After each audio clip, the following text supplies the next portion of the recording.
மின்மினி தமிழர்களுக்காகவே வந்தாச்சு முதல் hyperlocal social media app. உடனே டவுன்லோட் பண்ணுங்க.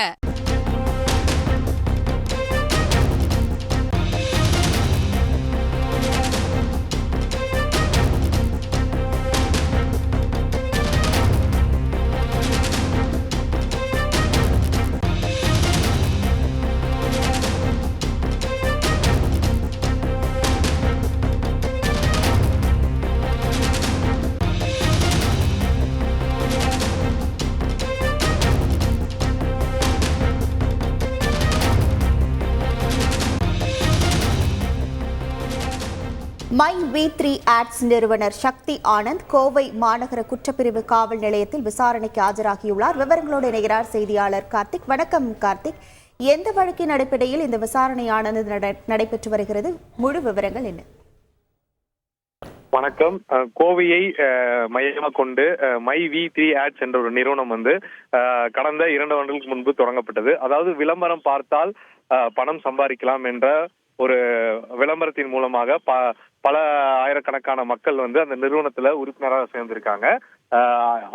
அவர்கள் விளம்பரம் பார்த்தால் பணம் கொடுப்பதாகவும் மற்றும் அவர்களுக்கு பொருட்கள் வாங்கி விற்றால் அதன் மூலமும் பணம் சம்பாதிக்கலாம் என்ற அந்த நிறுவனம் கடந்த 2 ஆண்டுகளாக செயல்பட்டு வந்ததாக தெரிகிறது.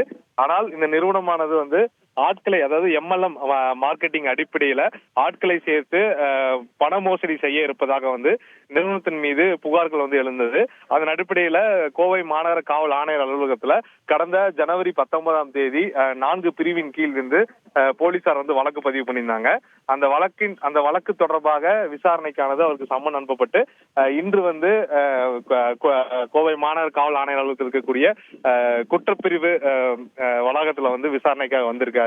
அவரிடம் அவருடைய நிறுவனம் சார்ந்தும் அவர் நிறுவனத்துல நடக்கக்கூடிய பணவர்த்தனை மற்றும் அந்த புகார்ல கொடுக்கப்பட்ட சந்தேகங்கள் அடிப்படையில் விசாரணை மேற்கொள்ளப்படும் என தெரியப்படுகிறது. அந்த விசாரணைக்கு பிறகு போலீஸ் மேல் நடவடிக்கை எடுப்பார்கள் என எதிர்பார்க்கப்படுகிறது.